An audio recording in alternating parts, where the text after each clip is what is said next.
computer. Well, hi and welcome everybody to the Bee Chat.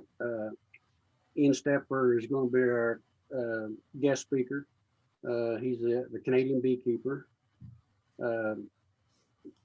He's got a YouTube channel and got a fairly good sized commercial yard and knows a lot about bees. A real good guy, and visit his web page and his YouTube page.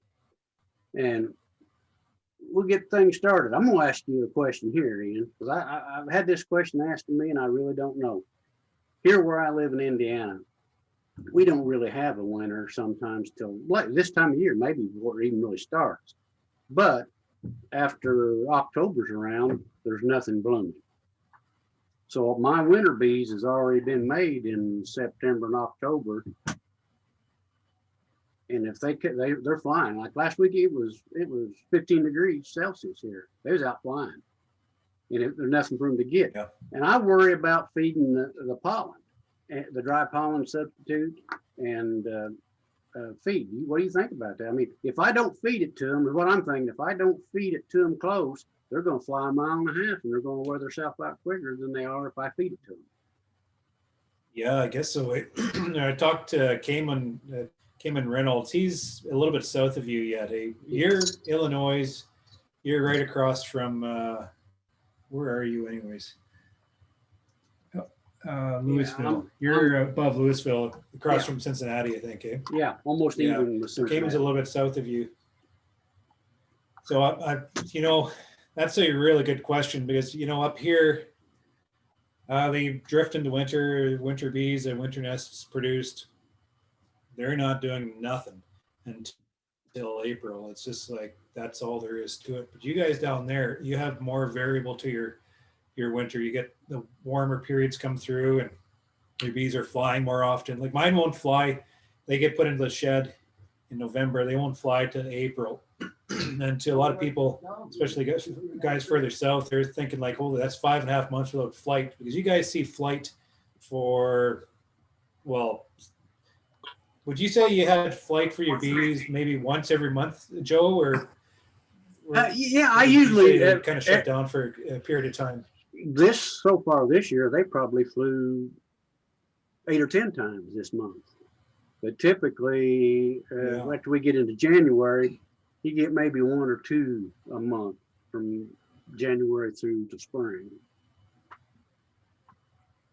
How would you say that the hives, as this weather comes through and they're flying a little bit more like that, how do you think they're brooding inside those colonies right now, or do you think they're shut down? Well, let's put it this way. It was 60 degrees last week one day, and my bigger hives, I was pretty sure it was orientation flights. It didn't look like cleansing flights, so I think you're still brooding. Oh, so you probably have brood in those colonies all the time, right? But the thing is, the way I look at it anyways, is that you provide supplement. Maybe that stimulates the hives a little bit, but you need that pollen. Like if you don't have that pollen, you're missing those essential nutrients, and those bees can actually, get through 2 generations.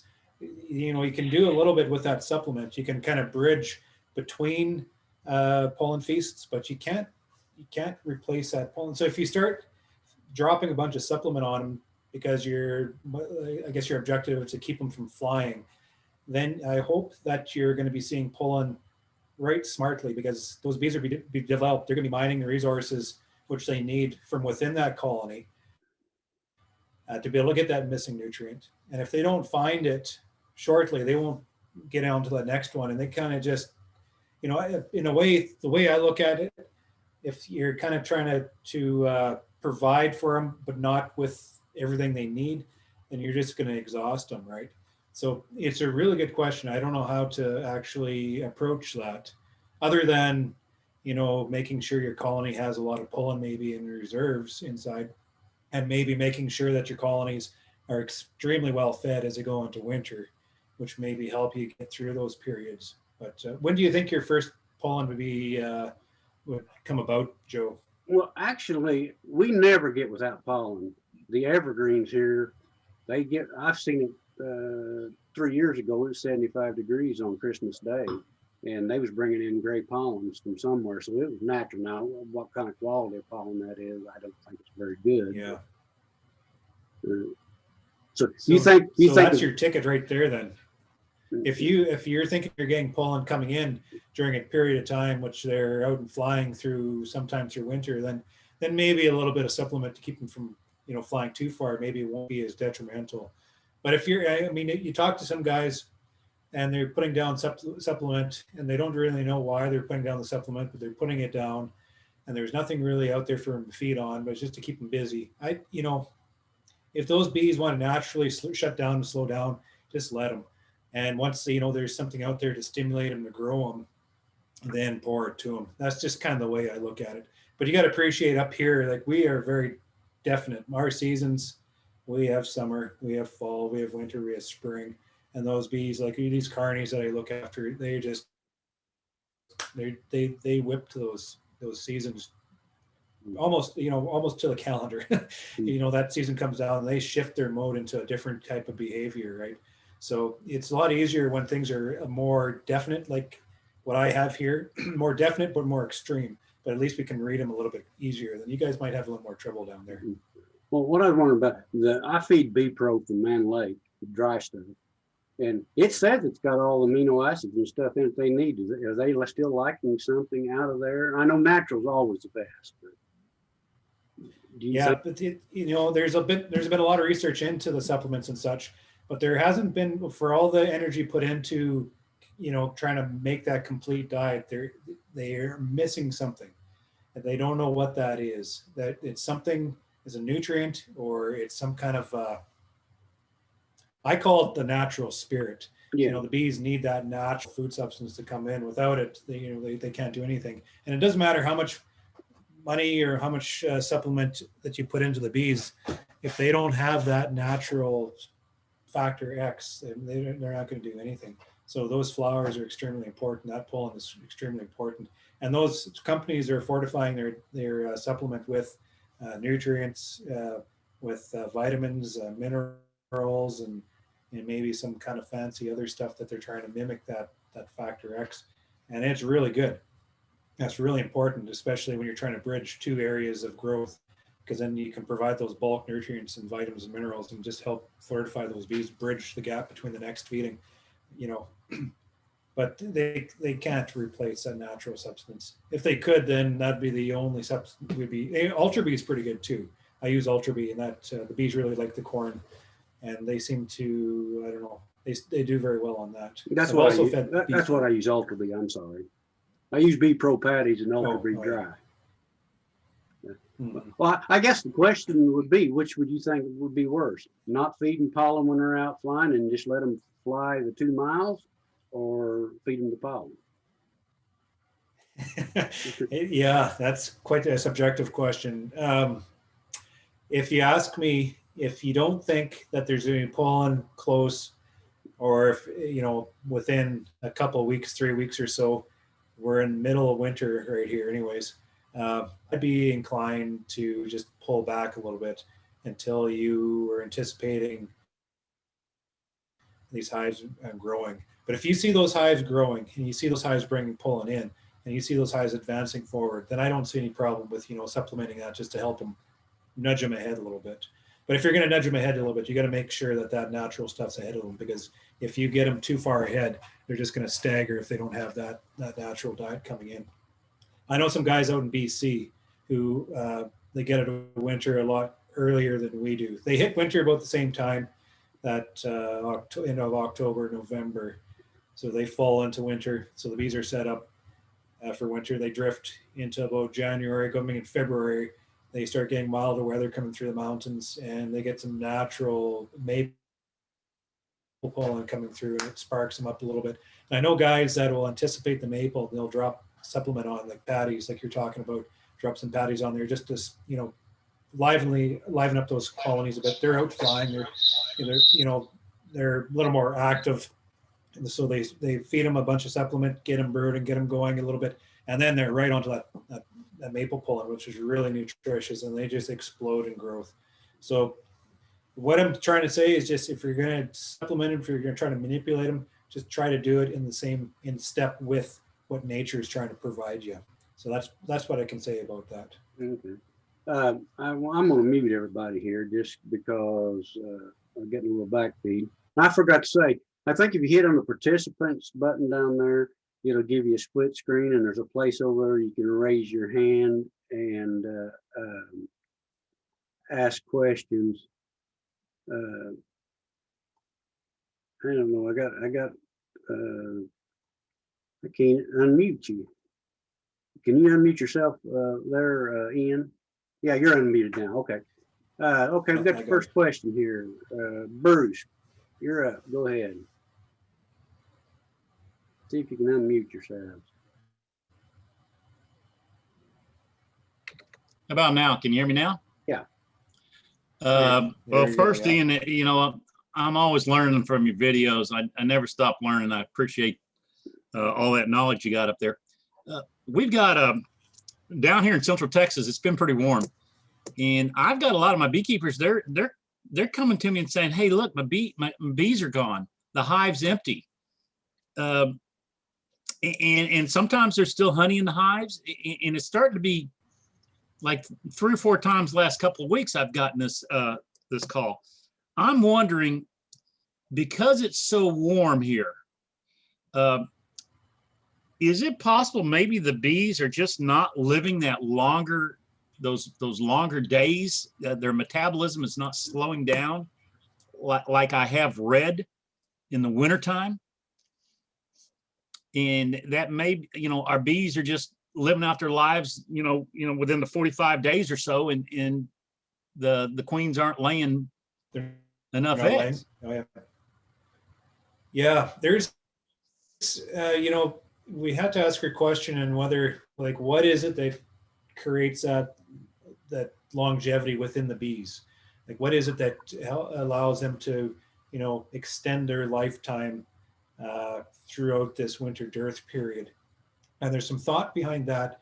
I know a guy up here who's done a lot of research on wintering dynamics of the honeybee nest, and he's actually the guy who developed that chart, like all the data set behind that chart Randy Oliver put out and showed you the population throughout the year and the age within of the bees throughout the year, and it shows how the lifespan of the bee is quite typical as it goes to spring into summer, as it grows into fall, and fall falls, and all of a sudden these bees, they develop this winter nest, and you get this long-lived bee that almost bridges from November to April.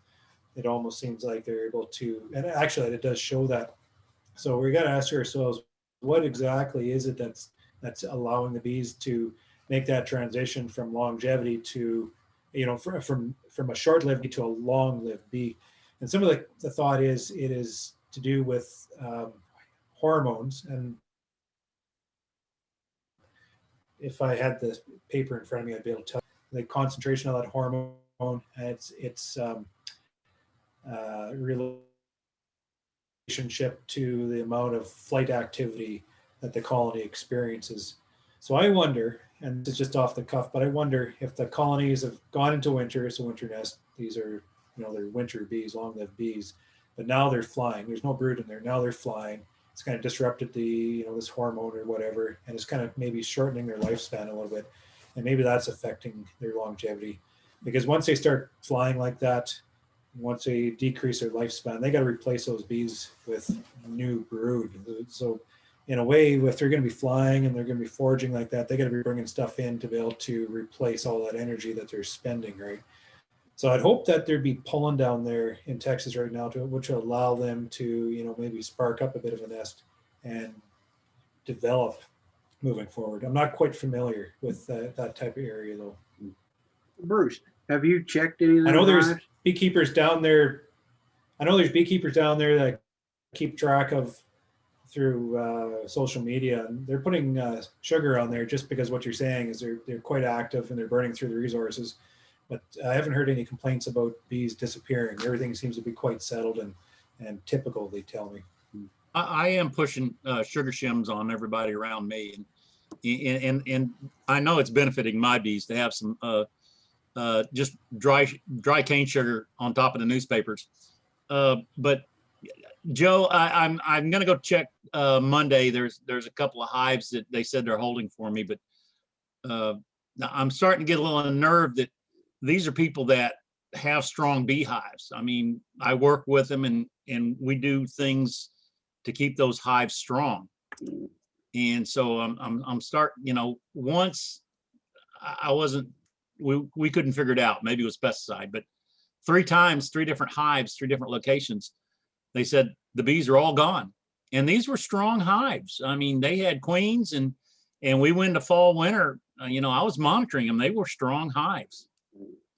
I'm just spitballing up here, but there's another factor that's got to be considered, and that's also the Varroa mite. It's kind of, there's a little bit of research going on the last couple of years that's kind of shown us that the mites are affecting our winter nest a lot differently than what we typically expected. And these bloody little bastards are coming in and they're feeding on the fat stores of our winter bees. And it's the fat stores that provide the nutrients and the longevity for our hives. That's what they need. And if these mites are in there and they're taking that away, then that's going to cause a lot of imbalance too within the colonies. And just because the colony is strong going into winter like that doesn't mean that there isn't a slight mite pressure or whatever in there too. They could be especially strong colonies. They go and invade the neighbors and they bring back all the bad stuff. So it could be a disease dynamic going on there too. Ian, I will tell you that these are specific hives and beekeepers that I work with them closely, and we do oxalic acid provate on these hives, and 2 or 3 times in October.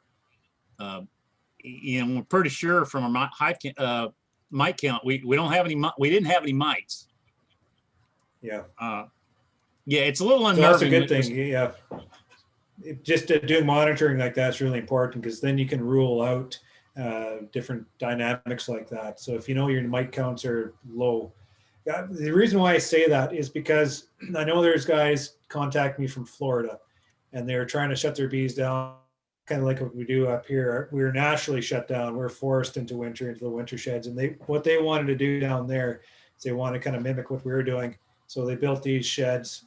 They're fruit sheds or something, I'm not sure, but they had refrigeration. So they threw these colonies in these sheds, shut them down, and they're getting extremely inconsistent results bringing them back out. And they couldn't figure it out. And they finally come to the realization is mites were a big factor there. Even though there wasn't a lot of mite pressure, just a little bit of mite pressure within those colonies as they put them into these winter storage buildings.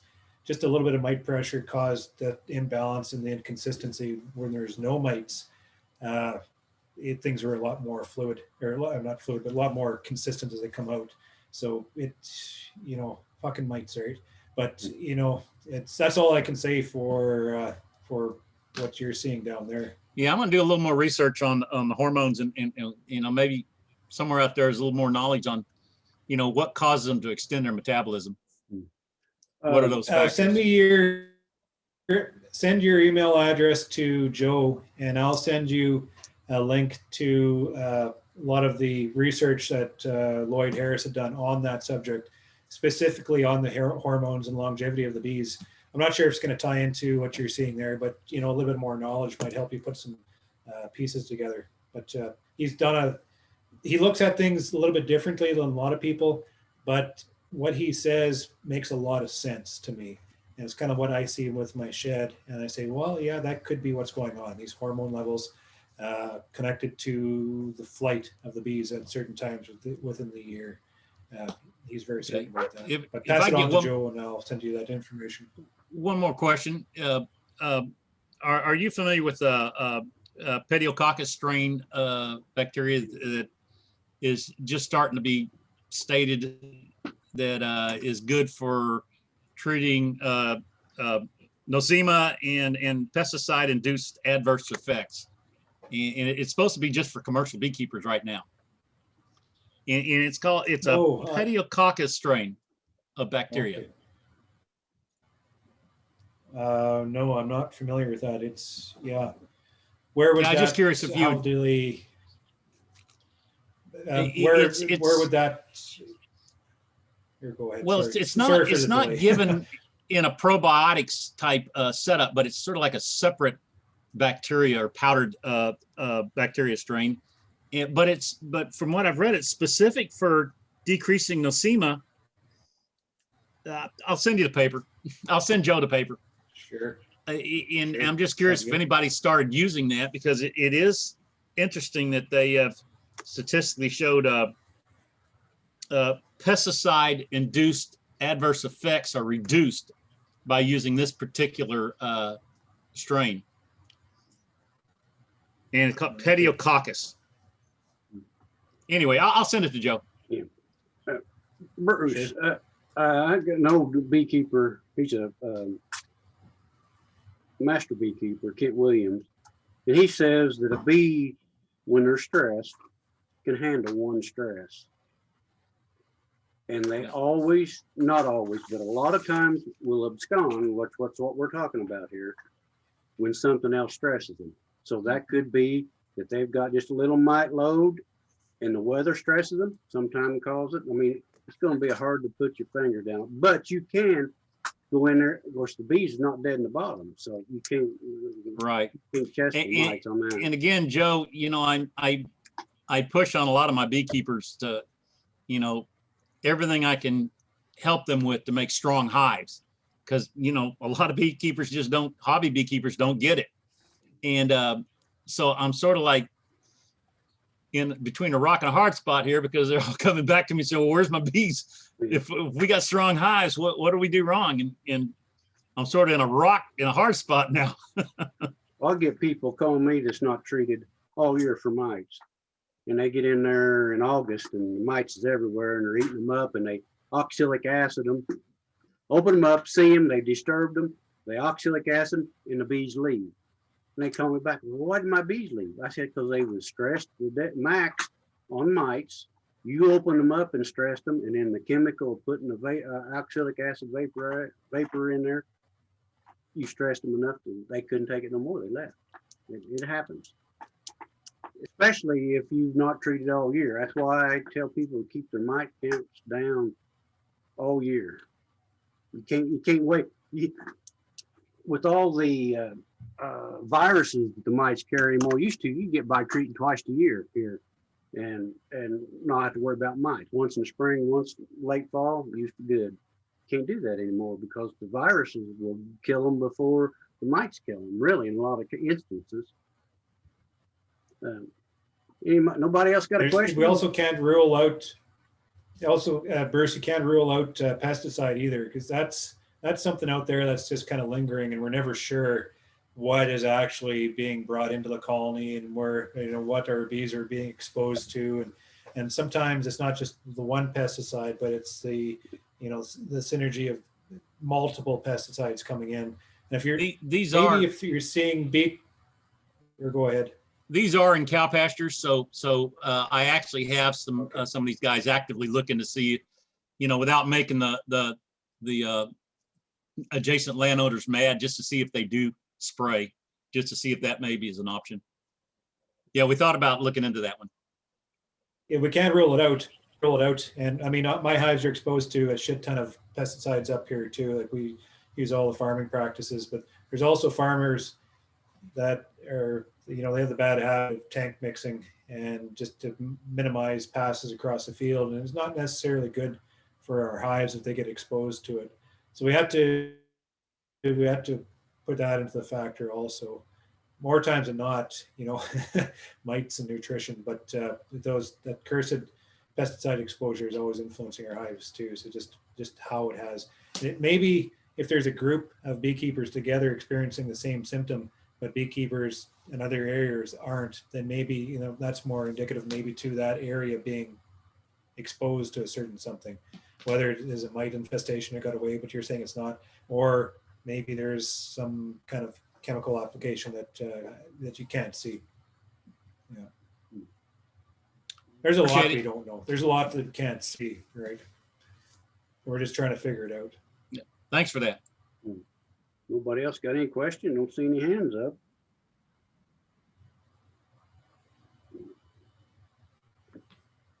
Well, nobody's talking now. Somebody. How get was the their hand weather down in, Go ahead. Joe, how's the weather down in Illinois? Indiana. Actually, Indiana, sorry. I was up 50 degrees once this week, and lows has been in the upper 20s and highs in the mid 30s. So, good. Uh, let's put it this way: +1 for you or 0. So that's just about right for the bees. I mean, it can stay this way till spring, and I'd be happy. Keep them closed. Yeah, the beekeepers up, the beekeepers up here that winter outside. Like I winter my bees inside, but there's lots of beekeepers winter outside out here, and we've had about half a foot of snow or whatever, and it's been fairly consistently mild from November right through December into January here now. And it's been a pretty easy winter. I mean, we're ticking off the days, and every day we tick off, it gets us through winter, right? And these guys wintering outside are thinking, boy, this could be a really good winter for us. So, March is usually the great equalizer up here. It doesn't matter really how the winter is. Is it colder? Is it mild? March comes down, and if it's brutal through March, and that's where you get your losses anyways. But so far, so good. Things look all right. But I haven't had a lot of trouble keeping the temperatures down in my shed. I've been able to pump the air through the shed just to try to pull that heat out. So I've been pumping a lot of air through, and the bees have been fairly mild. They haven't been bearding too much, so I'm not really overly concerned about too much food consumption going on in the shed yet. But it certainly is a lot easier to maintain the shed when it is colder. Looks like we have another question here. Pork chop, you're see if you unmute yourself. Unmuted. There we go. There you go. Joe, Ian, thanks. You guys do great work. Simple question. I've got my bees shedded similar to Ian's, just a dozen. But feeding wise, I put them away fairly quick this fall, and they still had their frame feeders in them. Now, would I be better off just putting the dry sugar in the frame feeders, or to mix a almost honey consistency sugar syrup? So you're looking at feeding the hives in the shed then? Yes. I guess it depends on if that cluster is active enough to access that feeder, or to recognize that their feed is there to go and move over to the feeder to take it.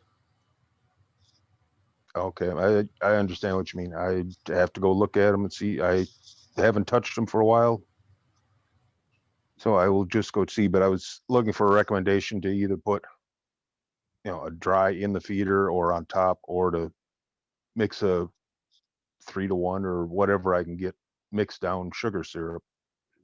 Right. So you think the hives are too light? You don't think they're going to make it through then? It's possible. I'd keep watching the weights, check them every 3-4 weeks. Well, dry sugar on top of the frames is a sure bet. I mean, if they need it, they'll be there. They'll get it. It's right where the cluster's at. They'll move up, and it doesn't put any moisture in the hive. And it's all, I use it for insurance. And I have found here in my location, they'll go up and eat the sugar out and leave the honey until later in the year. For whatever reason, they do that. I don't know. I always find it less stressful not to feed through winter when they're inside anyways. I used, there's one winter quite a long time ago now, but I run short.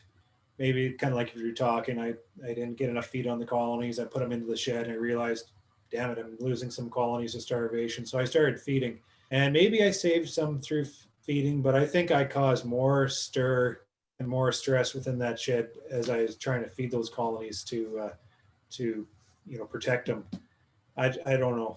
I always rest on getting my hives fed in the fall to be able to bridge until I can get them out to get feedback onto them. It's a lot less for the hives to be able to do that. But if you have to feed them, I know I brought my neighbor's bees in here this fall, and we kind of misjudged what was going on because their scales were inaccurate or whatever. But I put them in here, I realized the forklift told me they're too light. So I put some feed on them and they took the feed down. They took it down pretty fast. But that feed was right over top of that cluster. So Okay. those hives didn't have to move at all. But if your hives have to, if your bees have to kind of stretch out to that feeder, I don't know if they will or not, just because they might do it. Depends how hungry they are, I guess. But It I was think just you'd a be thought. better off. Yeah, I think you'd be better off getting that feed to them as close to the cluster as they can, and Right going on with top, that. Yeah, that's what I would do, anyways. And if you can get dry feed onto them, liquid feed's a lot easier to get to the bees in the shed setting because you can put it into little bottles and you can feed it through the front. The bees feed on that. It's hard to get for us to get a dry sugar inside, but if you can get access to the hives and get that dry sugar onto them, I think that might be the better bet because you're not adding that extra humidity to that shed doing that. So Okay. just I some feedback. appreciate all the help. Okay, looks like we've got another one here. Jenny, unmute yourself and you're up. Go ahead, Jenny. You're real low. We can't hear you.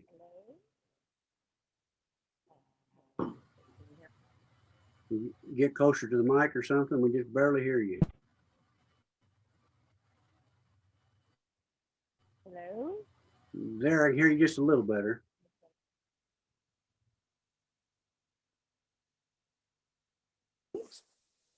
Maybe you could relay I that. don't know why it won't question. do it. There it is. It is right now. There we go. You're working now. Can you hear me now? Okay. I Yeah. had my headphones in. Maybe that was it. So first of all, Joe, you didn't get the ice storm No. I got a that little the rest bit. of us got? I got just a sprinkle ice, but nothing major. I mean, nothing. Oh, well, the rest of us got an ice storm. I'm so jealous there. Anyway, so you guys were talking mites. Is there really no way to get all of the mechanical IPMs to assist enough that you don't have to use chemicals? Like if you use brood breaks and drone comb and mite boards and just all of the different mechanical things you can do. You want to talk Yeah, about first, I guess Ian? I can. Does that make sense? Yeah, sure. I can feel that a little bit. I see no problem at all with tackling the mite issue with a whole bunch of different approaches like that. Like you talk about drone comb, so there's drone removal. You pull mites out that way. Breaks, that's a very natural way of controlling mite population. Just kind of shakes things up a little bit.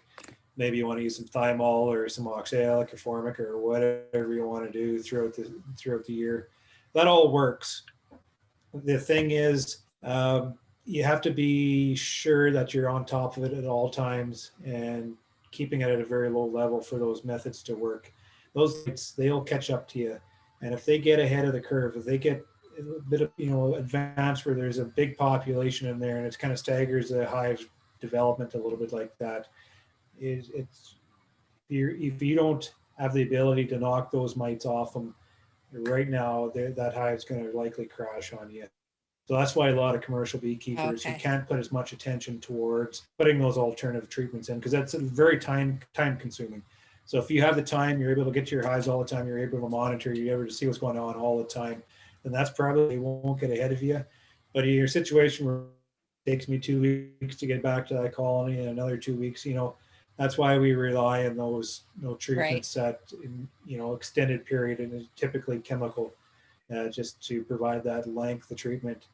For sure, knock those mites down, and then we can follow up with other treatments like you're talking about to help complement the mites drop throughout the year. Okay. So my strategy is to knock them down in the spring with Apivar, which is a chemical. And I do it in the spring to make sure that my mite counts are low to near, gone.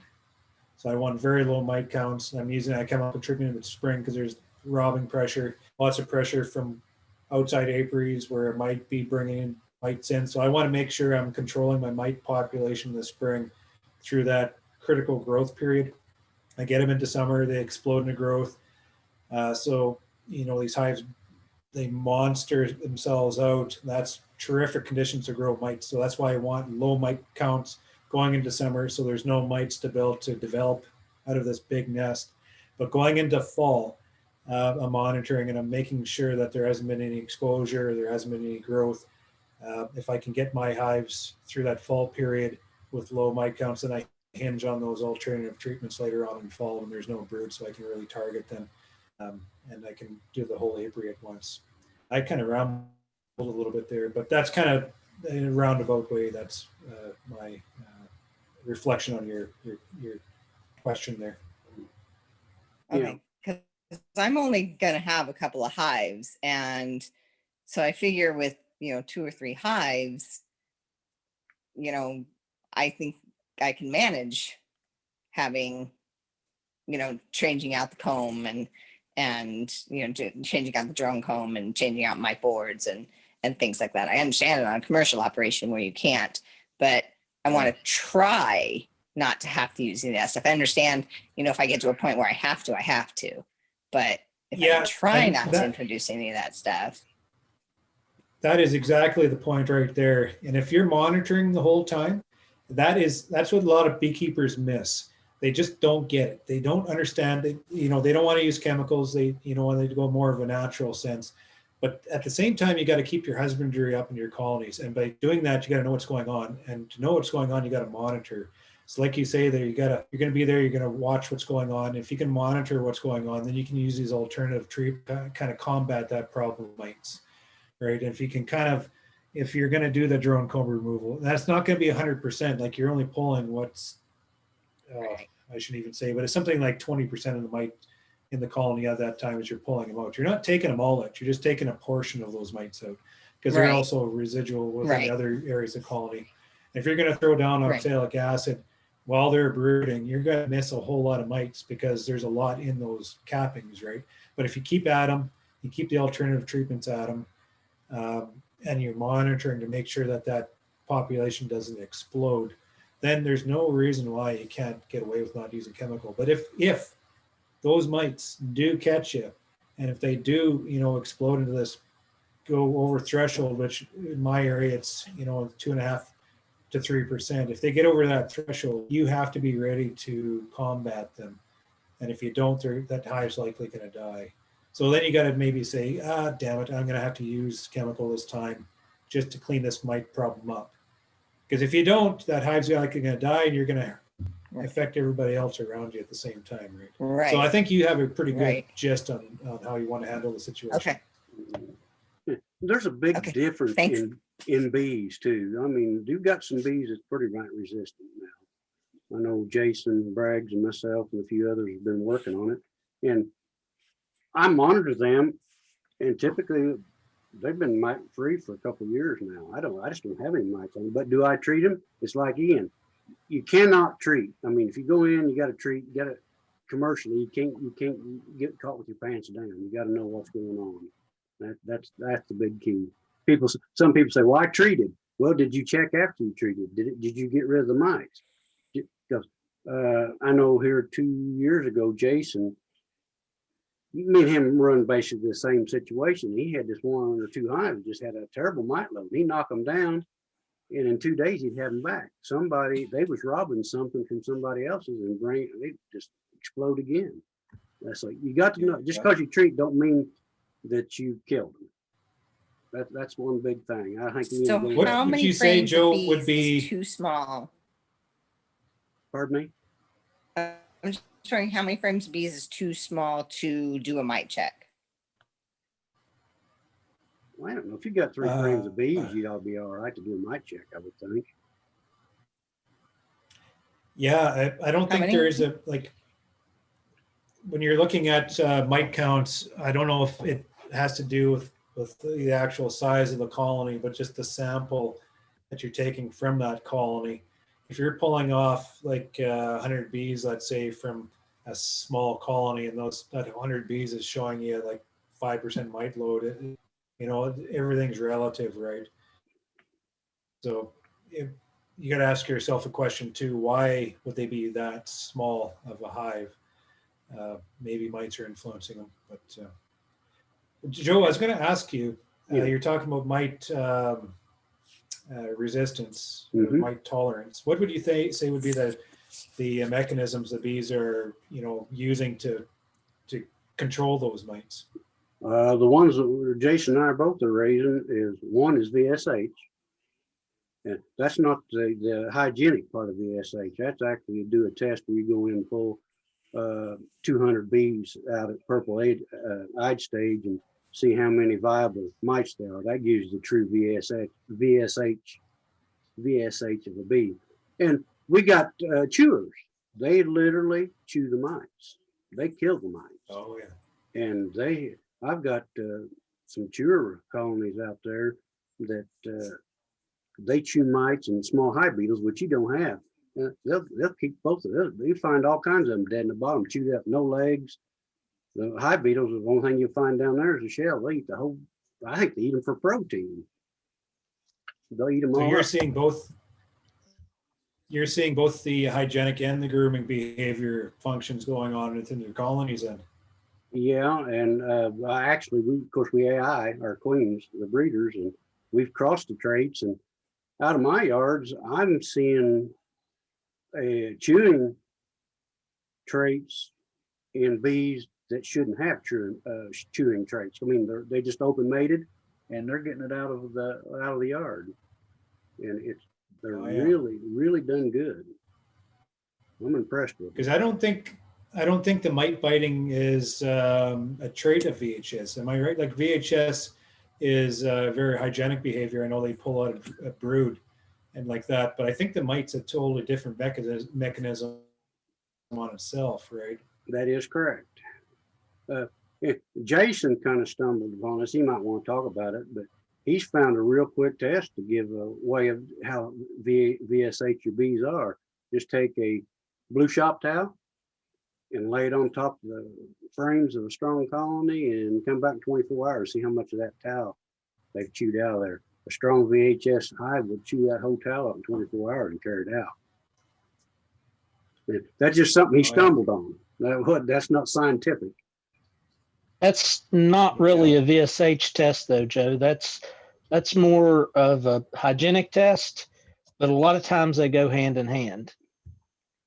Okay. So that, Jason, that like the towel, removing the towel. So what trait does that tie to? What does that tie to grooming behavior then? That ties more to the grooming behavior from what I've seen. Like if I've got a bunch of nukes I want to go pick out, a lot of times I'll make up 100 or 200 nukes at a time, and I'll put a bunch of queens out of the same breeder queen in those nukes. I'll let them get built up until they're pretty strong 5-frame nukes, and then I'll take a half of a shop towel, blue shop towel, because they're heavier, and I'll throw that on top of those 5-frame nukes, and I'll use that as my first sort. So all the ones that can remove that towel in 24 hours, those go into that goes into my special batch. And then from there, I'll start doing mite drop tests on them to see how much of a chewing trait they have. And I'll also do VSH tests on the brood. But I've bred probably for the last 3 years. I've specifically been crossing the VSH and the mite biting traits from the best that I can find of both worlds here in the US. And I see it like Joe said there a minute ago. I see both traits in a lot of the colonies now. Holy, that's pretty good. You must be very isolated with your mating yards then. I think, Joe, you're pretty isolated too anyways. Yeah, I'm in the middle of nowhere. Oh, that certainly helps. Because I know because it's extremely hard trying to propagate these traits because they get diluted so easily because they're there. It's just, trying to harness it, right? Yeah. So But that I breeding also program you do, got to, I also do, sometimes upwards of 500 artificially inseminated queens a year. And on top of that, I do cryopreservation. So if I got a queen line that's showing 100% VSH, I'll put away 30 vials of drone semen that year from that queen, and I'll be using out of that 10 years down the road. man, I'm going to be like up here. We hinge on all this work that you guys are doing. Like for me to try to do any type of work like that is almost impossible just because of our short season. These colonies come out. I've put a lot of thought. Like we do breeding up here, but I put a lot of thought into trying to develop mite resistance within my stock. And I talk to Randy Oliver every once in a while, and he talks about his selection criteria and his whole program. And you go through and you select the colonies that just naturally tolerate these mites. And for me, it's just impossible to be able to do that because we're so busy and everything's all tightened up into the small little production period that I can't waste 2 weeks and trying to sort all these things out as I try to incorporate into my breeding program. It just doesn't work. So that's where you guys are so important, because you guys are, and especially you guys in the isolated area where you can really concentrate these traits. You're going to isolate those, and hopefully, maybe I'll be able to access some genetics from southern beekeepers if they'll just laxen a little bit of the border a bit. But I need those traits up here to help our operation. So what you guys are doing, I support it absolutely completely. Have you seen or read or met Dr. Brock Harper? He is from Canada. He is now at Purdue University. They hired him. He's either the head or the assistant of the entomology program there. And he is a geneticist also. And they just recently published a paper that he has partially isolated the grooming gene. I was at a convention in Pittsburgh, and he was there, so I do know him. Yeah, a very, very nice fellow. There's a master's student that we've hired for our tech transfer program up here in University of Manitoba. He just graduated out of University of Manitoba. We hired him on to work for our association, and he's done a lot of work to do with the grooming behavior also. I think the grooming behavior is a ticket because it seems to show a lot of efficacy where you groom those mites off, and it doesn't affect production within that colony. So I put a lot of support behind grooming behavior efforts. A lot of our feral colonies, like in remote areas that we're finding now, that have had no human interaction, they're naturally going toward the grooming genetics. You can see that strongly in those colonies. So they're finding that's the way that nature's wanting to go itself anyways. Right. There is a project up here in Saskatoon, where they're north of Saskatoon, Big River, north of Big River. Anyways, way up there. They're quite isolated. It's a Saskatraz project. And they're kind of weeding out some of those behaviors on a natural sense as you're talking. Albert's bringing some of that down to Ray Oliveris, and he's incorporating it into his talk a little bit. And how that's translating into, open mated, I'm not sure. But efforts like that, I support them 100% all the time, because we need more queen breeders, and especially keep bringing these characteristics into our bees, and then just allow it to express itself naturally right across the countryside. So I buy the Saskatraz queens, which I have access to. Bring it in every year just to support the program, just to bring those traits in, and just hope it expresses itself. Yeah. So there you go. I've spent quite a bit of time talking to Albert, and he's got a lot of documentation on those bees. A lot of research to be done there. Reading. Absolutely, he's an asset to our industry. You bet. We gotta hold these guys in high esteem. Well, hopefully they'll let the borders open back up again. Me and Jason got a cross that we made here 2 years ago, and it was a pure chewer trait, 80% to a high VSH strain of line, which was out of Adam Finkelstein, and we was doing the Oh, yes. Varroa part of it. Well, guess what we got into progress? They produced 25 to 30% more honey than any bee we got in the yard, besides the mites. Yeah, there's a lot of politics right now involved with keeping the border closed, and it's closed for a lot of good reasons, and then it's closed for a lot of politics.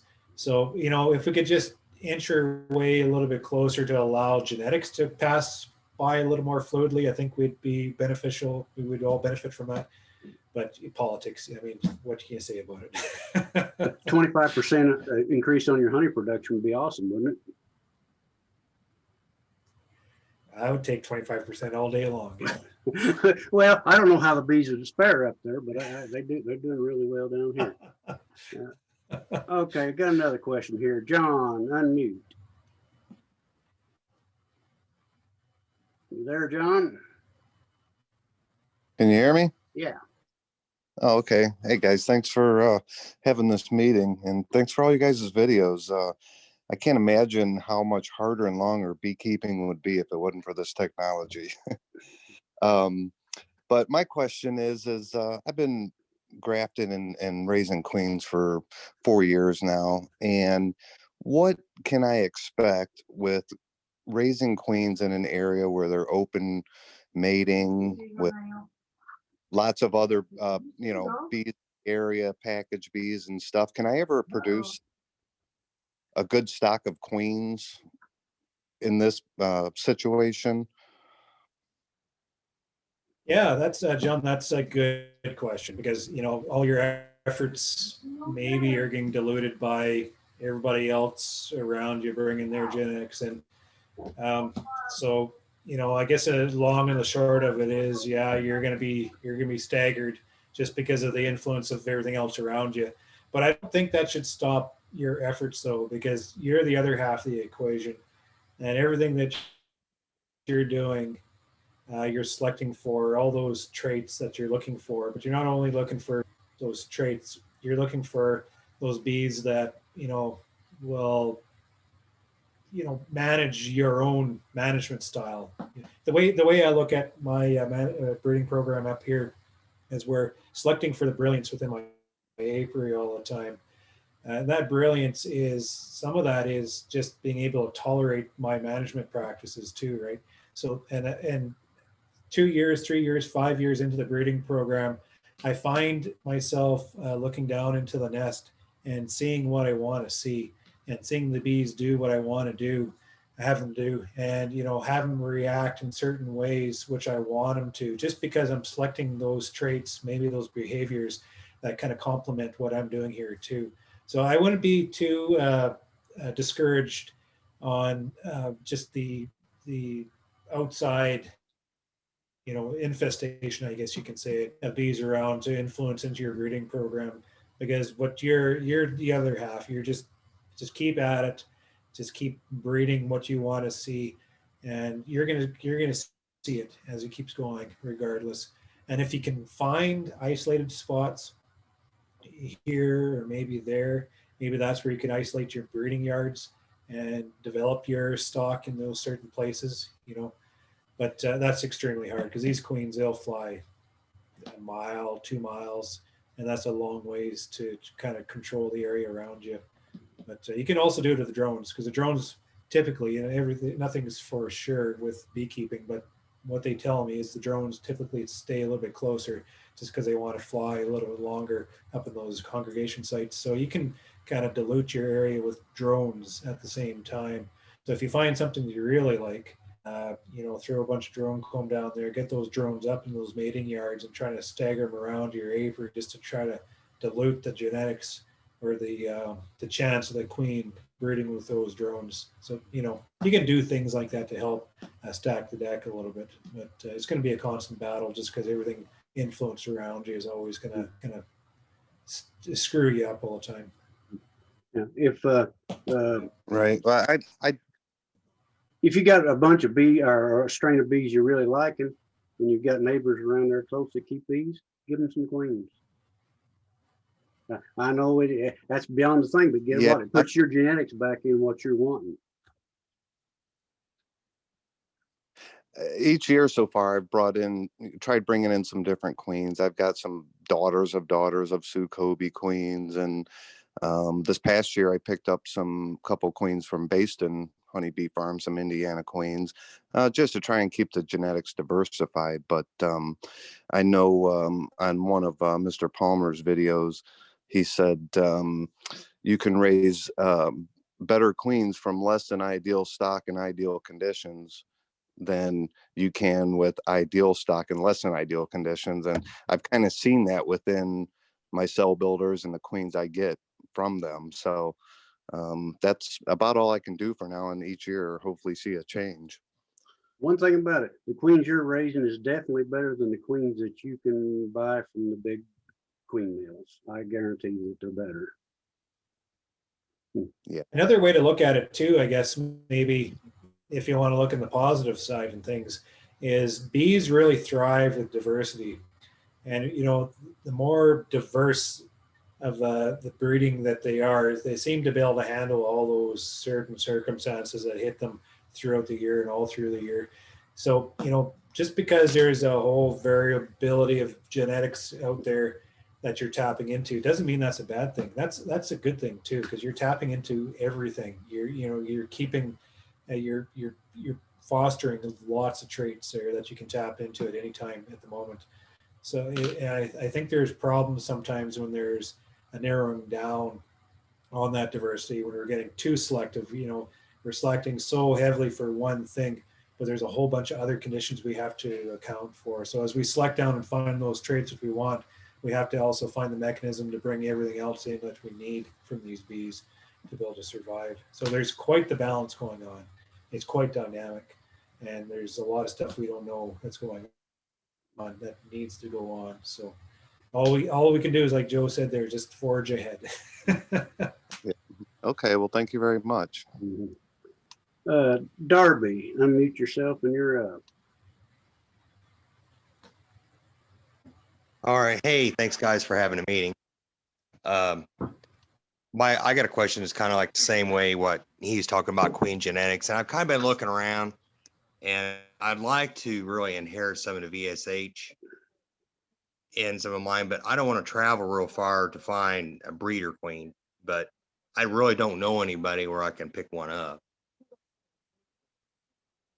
Jason sells VSH breeder queens, and I have not sold any breeder AI queens yet because I'm still in the learning phase. I'm getting pretty good at it, but I've not sold any yet. But all of our lines are real high VSH. Where are you located? I'm located just west of Joe, so I live towards Spencer. Oh, okay, you're close. Yeah, I'm close. I bought a few nukes for me before. I have one that's 3 years old, and she's still laying strong. She was an Italian VSH. I've grafted some from her last year, and she's done really good. I would say, if you want my 2 cents worth, I'd say talk Joe into making you one, because if you're close enough to drive to him, and this is kind of one of my big pet peeves. I think shipping damages any and every queen that you ship to some extent. And if you can avoid shipping a breeder queen, especially a high dollar breeder queen, you're far better off. And you're even more so better off if you can get that queen already started in a nuke with a couple frames of bees. Yeah. I agree. I have another question. So kind of when we retired early last year, started getting really into beekeeping. I did it in the early 80s when we didn't have problems when I was a teenager. But so I've had a couple people stop, other beekeepers, saying that I'm growing my bees too fast. And so I started out with 16 double deeps, and I ended the summer, I ended up with 75 colonies altogether. there's 60 of them that was all 5-frame nukes, and they're all still, and I've sold a few and they've done pretty good. But I just thought that was kind of weird. You know, I had the resources to do it. Just started doing grafting, then, you know, people are still wanting to buy bees. And I mean, I can understand. The only problem I really had is I got myself in a pickle with, I'm doing all this grafting, I'm making queens, doing splits, and you're running out of boxes. Boxes. That's boxes. Yeah. You know, when you're doing everything by yourself, and it's going to be pretty soon, just kind of take a break because of holidays, but start building boxes again. But people's wanting bees, and you know, they're wanting to buy my double deeps and everything else, and not batting an eye. And I really don't know if I want to sell double deeps to them or not. I don't know. It's always good. You like to sell money and get the money down the road, but don't short yourself. It'll put you in the bind for next year. I mean, they're just, you got to keep your supply. You got to buckle down and bite the bullet and say no sometimes. That's just the way it is. Okay, now Joe, one thing I have, and this is kind of your neck of the woods. When do you try to get a hold of state inspector to try to, the earliest you can, to get an inspection done so you feel comfortable selling your bees? Oh, she's pretty good. She'll come about anytime you want. Well, okay. you know, the bees need to be flying. You know, you Yeah. got to be able to get in and get it. Of course, in Indiana, your inspection lasts for a year from the time you do it. So I've got mine. I do mine in June. So I've got that all carried away. I don't have to worry about getting done early in the spring, this, that, and the other. It's good for a year. Now, Joe, do you ever go and check out other people's bee yards? Not just because you want to see, just to kind of help out people. I mean, I know you're short on time like everybody else, but I mean, I've had people want me to go and look at their hives and, you know, and see their setups, but I don't feel like I have enough years under my belt to be able to really make a good judgment on it. Usually I don't, except unless it's somebody I know really well. But it's just a time factor. I'm a one-man show. I run 300 to 400 hives plus 300 mating boxes. In a one-man show, that's about all I can handle. And that's 10 hours a day all summer long. Yeah, and you know, and that's how mine's been. It's just, but you know, it's just a labor of love. I just like raising bees, and it's fun. I have good time with it, and even with this cold weather. And I started doing the dry sugar method like you started doing on top with the shim. And typically on my big ones, I make a rock hard candy board and put on them. But these past couple weeks, they just been pulling out the sugar left and right. It's just kind of perturbing. I'm about ready to go back to making bricks. I don't know. Well, if it's warm, they will pack it out. That's one bad thing about the dry sugar. Unless you get a couple cold days, usually they draw enough moisture in the hive, it'll set it up and they won't pack it out usually. Some of it starts to set it pretty hard, but I don't know. I've got a couple of the Carnelias that I grafted from. You guys was talking about paper towels and stuff. Well, I have some when I put palm patties on them, and I go in the next day and they've tore out all that paper.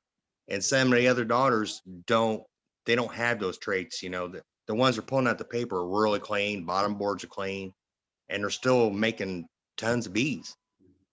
And it's just I just thought it was kind of odd. Yeah.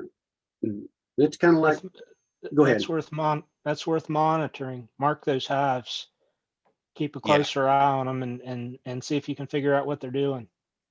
Yeah, I've been watching them, and they're actually some of the, I figured they'd be a little bit more flighty and stuff, but there's those two are just, they really sit on the comb really well, and they're not runny bees. You know, you pull the frames out and they're moving around a lot. They just kind of ignore you. Of course, unless you have an off day and you drop a frame on the ground or something like that. That happens to all of us. You do. Go ahead. No, I was going to ask Ian. You all right, Ian? You want to go a little longer? Or you had enough? Oh, sure. No, I'm good. I was just going to make a comment. Whoever told you, you started with 16 hives, 75 is too much. The only person that can determine that is you. and the facility and the setup that you have going on within your operation. Like if you're set up, the way you're talking, you're grafting, you're billing bees, it sounds like you have a pretty good handle on the business and everything that's involved. So it sounds like that aspect is taken care of. It's just the facility part. If you have the facility to handle 75 hives, give her shit, right? If you have a facility to handle 7,500 hives, I mean, then that's all there is to it. You can make it work. It just depends if you're able to, you find a lot of beekeepers, and maybe this is where this comment stems. You find a lot of newer beekeepers that get into the business and they expand from 10 hives up to 200 because that ambition is there, right? It's like, wow, I love doing this. I want to be a beekeeper. So they build to 200 hives, and they can't handle that because they don't have the facility. They don't have the know-how, right? They don't have the time. Most of these guys don't have the time to be able to look after that many hives because they have a job, right? So as long as you have the facility and the know-how to do it and the time to be able to handle that many hives, I mean, I always figure that the bees themselves tell you how big of an apiary you can handle. The amount of bees that survive your winter. If you're only having 25 hives survive your winter, that's your number, right? I have 1,500 hives right now. I get up to 7,500 or 1,700. Snaps me back to 1,200. I build up to 1,500, up to 1,700, back down to 1,200. I can handle 1,200 hives in this apiary, but I'm always pushing that boundary, right? So the bees will tell you. That's the way I look at it. I agree with you, but like I said, the building the boxes, I didn't really figure to expand that quick. But the grafting part, once I just started doing the grafting, I mean, I watched, your guys' videos and watched Joe's, and I just, I said, the hell with it. I'm just going to start doing it. I mean, what's the worst thing can happen? I mean, You fail. yeah, you fail. And yeah, that's a very important part. I tell younger beekeepers, I didn't do this myself. We in Canada, there's a lot of import stock, a lot of import queens, just because our seasons are so tight. So the practice is to import the queens and build your splits and then carry on. But I've completely kicked that, and I've gone into like more of a self-sustaining queen rearing myself. So I tell beekeepers, get down into the colonies and build those colonies up. And you start from grafting, you build them right from scratch. And just by managing that process all the way along, you learn so much on the dynamics that go on within that colony. And then you just, you understand the bees a whole lot better than you do if you get somebody else to take care of those aspects of the business for you. So doing what you're doing is extremely important because it just helps you hinge on understanding what's going on. And then you can, if you know what's going on, you can kind of manage all those challenges that are going to be thrown at you. yeah, Very important to know what's going on within your colony. Yeah. end of the year, I sit down and I kind of finalize and think about how the year progressed. I'm like, I didn't do bad. There's everybody can improve. So, you just got to stay positive with it. But I did do one of Joe's tricks with grafting. Years ago, we used to use just one 4-frame box, and we put 2 frames of brood, 1 honey, and 1 empty in a 4-frame box. That's just all we used to do, frames. I did the 5/5 like Joe did and put the 5 empties in the bottom. I mean, I loaded it. And first time that I did grass, it did really good. They didn't build any excess comb. The second time I did it, as soon as they capped them, they started building excess comb. And I'm like, that drove me crazy. I don't know why it did it. It only did it that one time. But I thought it. But I ran that whole starter finisher that whole summer. And by the time the end of the summer and I let them have a queen, they was just on it. And I mean, they built up super fast. So I was kind of hurt.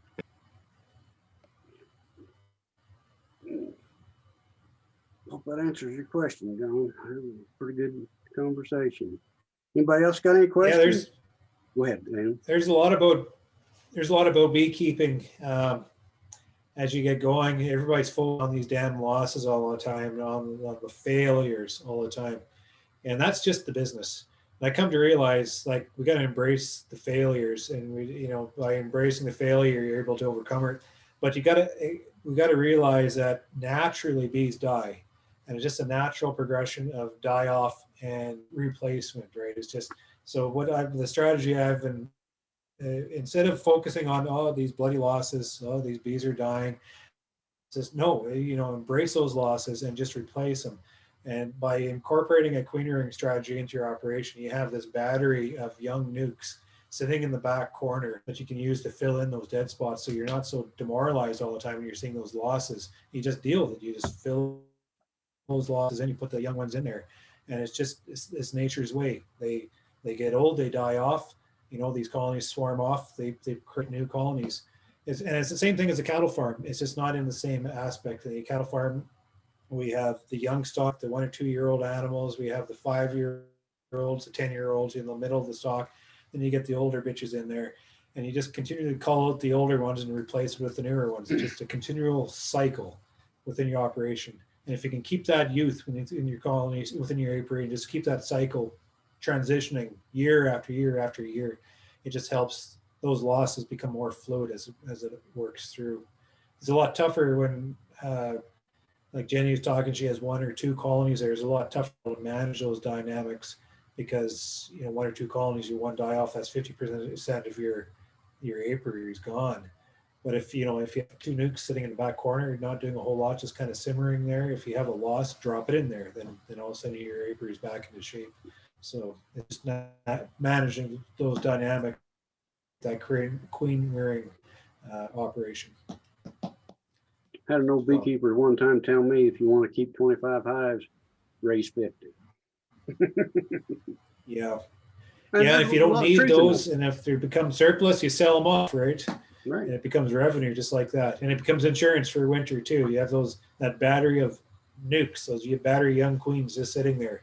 They can be used to make up that heavy winter loss, or if you have a good winter, you can sell them off for revenue. So it just helps you in every different way.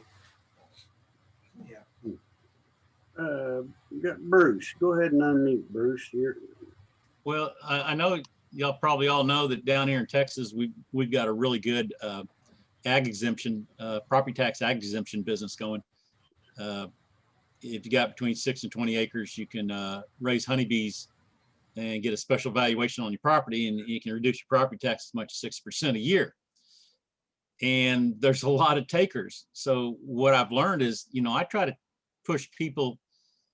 You've got maybe 6 acres, you're only required to have 6 beehives on that acre to have the ag exemption.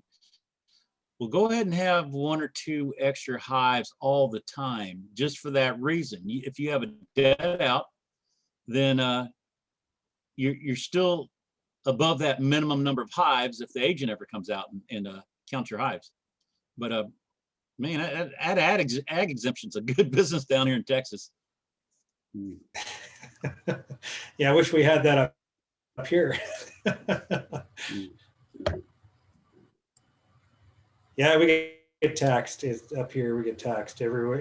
Every different direction we look, we get taxed. It's just incredible. We need a little bit more support from our government up here, but what can you do? You got to deal with the structures provided for you, and the only way you can change that is by changing it ourselves. So I guess we better get on that. We'll take a cue from Texas.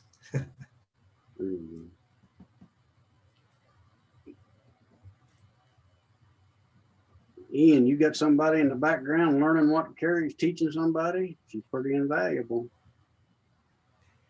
Yeah, she's been kind of nice to have around. I brought her onto the farm. Oh, I'm losing track of time now.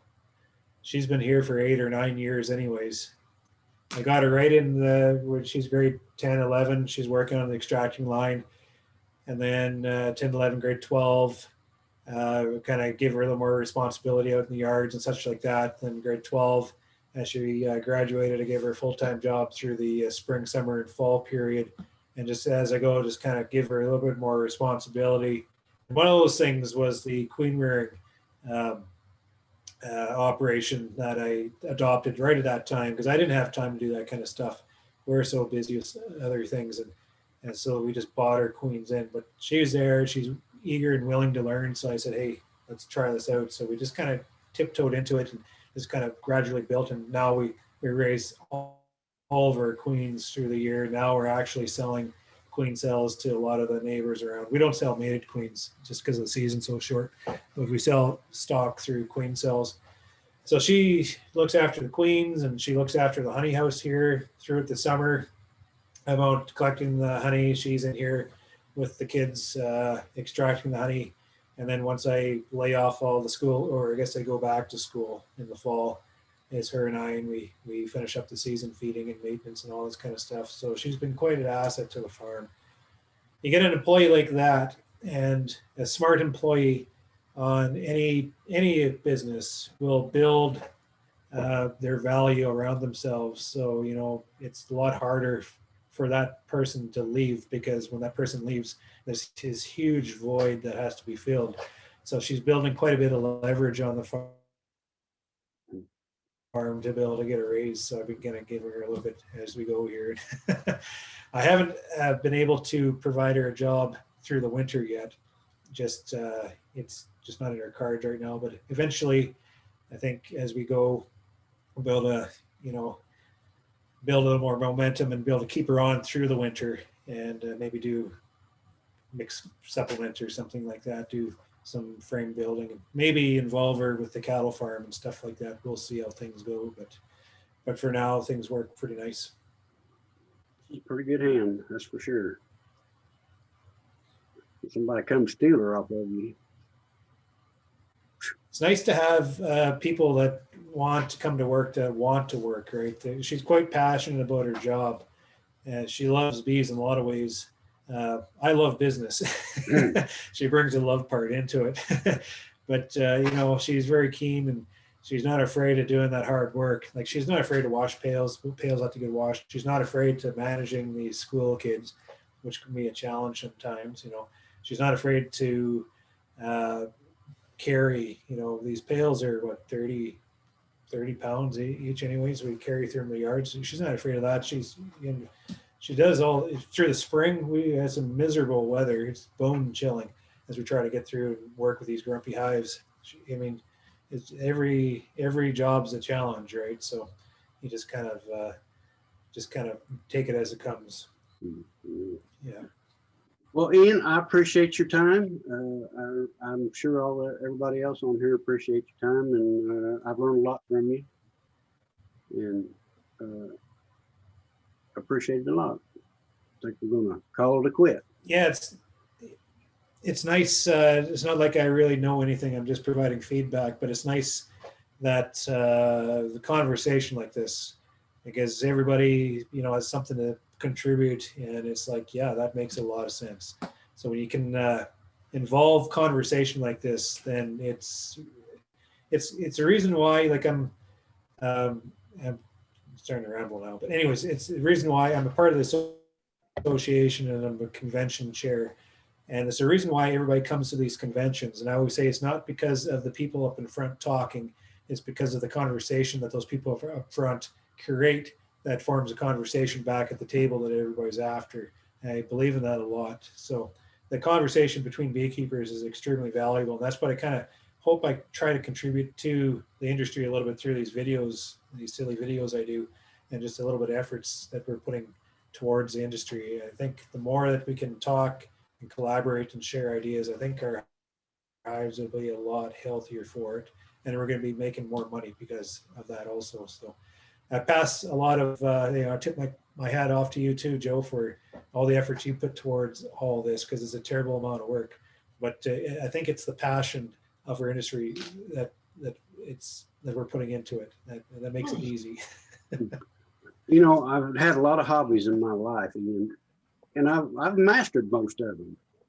And the bees I haven't mastered. I guess that's what keeps me going. I don't think you can master them. You just kind of hope you lead them the right direction. Isn't that the truth? It's not so much, you know, managing them, but just trying to, you know, manipulate them to. That's the best thing I like about beekeeping, is it connects you to the environment around you. And, you know, what you're seeing down in the colonies there is what's happened 3 weeks ago. So you're just trying to see what's going on out there, and all those dynamics, all those influences, and try to predict what you're going to see next time you get down to those colonies. And you kind of involve that into the manipulation of the colonies. And if you get it right, then they can just provide so much for you, and it's addictive. I think that's why we all do this, because it's very addictive. It gives us that thrill. But on the compliment side of that too, though, on the balance is, if you get it wrong and you get absolute failure, it sends you down to this terrible low that you got to build yourself out of. But anyways, that's the art of beekeeping, right? Yeah, well, it's crazy the way I got started in beekeeping. I grafted apple trees, and that's what my retirement hobby was going to be. And I didn't have any pollinators. I wasn't getting any pollination. So my nephew kept bees. And one spring I told him, I said, you bring the equipment, I'll buy the package of bees, you put in it, you manage them. Because I need some pollinators. And one thing led to the next. And I think I'd turned that one package into 13 hives by the end of the season, and it was all over with them. I thought it was the greatest thing since sliced bread. Yeah, one thing I like about these bees is I kind of stumbled into it, kind of built. First, I got into them to pay my taxes, and then as you all know, it just kind of gets out of control there. But anyways, it has connected me towards how agriculture is interacting with the hives, how agriculture is interacting with the environment around us, and I'm a big believer in sustainability and conservation practices. And I've found these honeybees have provided a perspective on the sustainable act of our management as we're managing the lands. The bees have just given a completely different angle on the perspective on everything that we're doing. In a lot of ways, a farmer will sit there, and as we were too, it's like we're managing our farms in a sustainable fashion, and we're doing all these things right. But when you look at it from a honeybee perspective, they don't consider even a fraction of the equation that needs to be considered to be able to manage our environment sustainably. So I just believe that honeybees provide all of us with this unique perspective, which taps into agriculture, but taps into the natural world at the same time. And as beekeepers, I think we need to embrace that a little bit better and be able to, bridge the two camps together to, collaborate a little bit more than what's going on. It's tough for farmers to criticize them and tell them you're doing this wrong, because they're under all these pressures, business pressures, and all these dynamics are going that they're having trouble. Grain farming and cattle farming, we're not making a lot of money. We're getting by, right? And these environmentalists are bitching and complaining to them about this all the time, and it puts everybody defensive. So the farmers are flipping the bird to the environmentalists. The environmentalists are blaming the farmers are destroying the environment. But as a beekeeper, we step right in the center of that argument, and we need agriculture. Well, up here anyways, we need it for the revenue source, right? But we also need that environmental aspect to be able to sustain our bees, to be able to keep them going, right? We need both aspects working simultaneously.